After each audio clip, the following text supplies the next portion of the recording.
साल 2026 में YouTube पर अपनी एक अलग पहचान बनानी है तो ये समझना बहुत जरूरी है कि वायरल होना अब कोई किस्मत का खेल नहीं रहा। तो चलिए आज हम एक पूरी गाइड पर नजर डालते हैं जिसमें हम सीधे मुद्दे की बात करेंगे और जानेंगे कि असल में सफलता की रणनीति क्या है। चलिए शुरुआत सीधे एक सफल क्रिएटर की बात से करते हैं। शिवम मलिक जो कह रहे हैं वो बिल्कुल सही है। 2026 यूट्यूब पर आगे बढ़ने का एक जबरदस्त मौका है। ये सिर्फ एक सपना नहीं बल्कि एक ऐसा लक्ष्य है जिसे सही स्ट्रैटेजी से हासिल किया जा सकता है।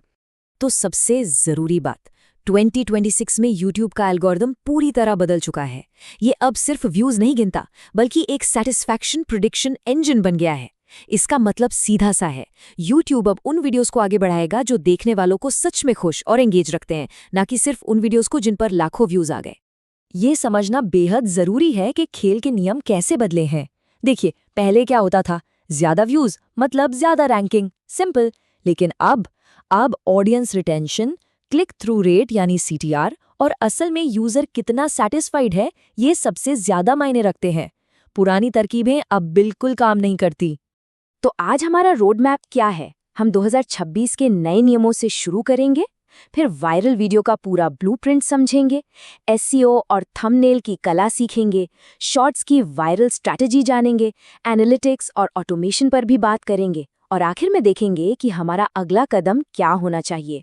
चलिए पहले सेक्शन पर चलते हैं। 2026 में सफल होने के लिए दिमाग में ये बात बिठा लेनी है कि ये किस्मत का खेल नहीं है, ये पूरी तरह से स्ट्रैटेजी का खेल है। और ये बात इस सोच को बिल्कुल सही तरीके से सामने रखती है। जैसा कि सोशल मीडिया किंग कहते हैं, वायरल होना कोई तुक्का नहीं बल्कि एक सोची समझी रणनीति है। तो अब एक पैसिव क्रिएटर से एक्टिव स्ट्रैटेजिस्ट बनने का वक्त आ गया है। चलिए अब उस ब्लूप्रिंट को समझते हैं, मतलब वो नक्शा जो एक वायरल वीडियो बनाता है। इसमें 5 मुख्य कदम हैं। ये 5 कदम सफलता की नींव हैं।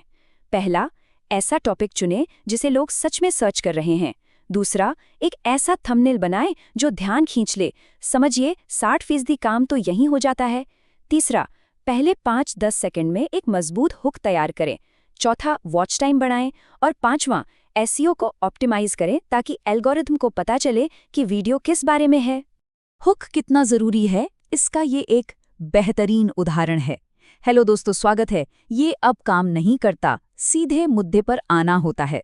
जैसे अगर किसी ने व्हाट्सएप मैसेज डिलीट कर दिया है और कोई ये जानना चाहता है कि उसमें क्या लिखा था, इससे देखने वाला तुरंत कनेक्ट हो जाता है।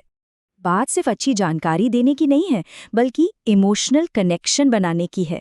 ये चार्ट दिखाता है कि अलग अलग तरह का कंटेंट कैसे अलग अलग इमोशनल रिस्पॉन्स पैदा करता है। जैसे ट्राई ऑन हॉल्स सबसे ज्यादा इंगेज करते हैं क्योंकि वे देखने वालों में उत्साह और इच्छा जगाते हैं।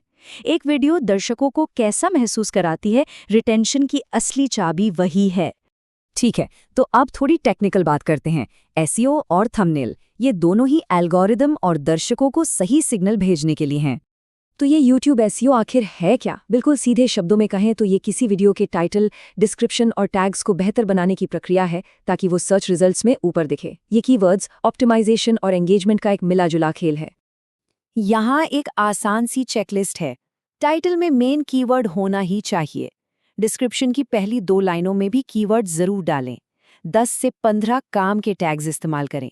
और हाँ, थंबनेल के लिए चमकीले रंग, बड़े फॉन्ट्स और इमोशनल चेहरों का इस्तेमाल करें ताकि CTR आसमान छुए। अब आते हैं शॉर्ट्स पर, जहाँ के नियम थोड़े अलग हैं। शॉर्ट्स को वायरल करने के लिए एक खास रणनीति की जरूरत पड़ती है। तो सवाल उठता है कि कितने हैशटैग इस्तेमाल करने चाहिए। 2026 का नियम है सिर्फ 5 से 8 हैशटैग। यहाँ क्वांटिटी से ज्यादा क्वालिटी मतलब रेलेवेंस मायने रखती है। एल्गोरिदम को कंफ्यूज नहीं करना है। यहाँ एक परफेक्ट मिक्स का फॉर्मूला है। 2 ब्रॉड हैशटैग जैसे हैशटैग शॉर्ट्स, फिर 2-3 अपने टॉपिक से जुड़े हैशटैग्स, एक इंडिया स्पेसिफिक हैशटैग जैसे हैशटैग ट्रेंडिंग इंडिया और एक महीने से जुड़ा हैशटैग जैसे हैशटैग मार्च 2026। ये मिक्स आपकी पहुंच को कई गुना बढ़ा देता है। शॉर्ट्स के लिए ये रिटेंशन बेंचमार्क बहुत जरूरी है। अगर रिटेंशन 50% से कम है तो मतलब हुक या पेसिंग में कोई समस्या है। 70% या उससे ज्यादा एक अच्छा संकेत है।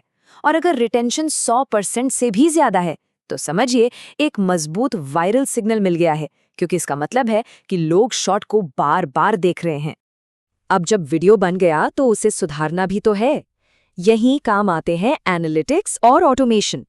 यहाँ हम सीखेंगे कि डेटा और टूल्स का इस्तेमाल करके अपनी स्ट्रैटेजी को और बेहतर कैसे बनाया जा सकता है। एक बात गांठ बांध लीजिए, YouTube स्टूडियो ही हमारा कमांड सेंटर है। ग्रोथ के लिए जो भी डेटा चाहिए वो सब कुछ यहीं मौजूद है। इन 4 मैट्रिक्स पर हमेशा नज़र रखनी चाहिए। ऑडियंस रिटेंशन बताता है कि दर्शक कितनी देर रुकते हैं। CTR दिखाता है कि थंबनेल और टाइटल कितना असरदार है। ट्रैफिक सोर्स से पता चलता है कि व्यूज़ कहाँ से आ रहे हैं।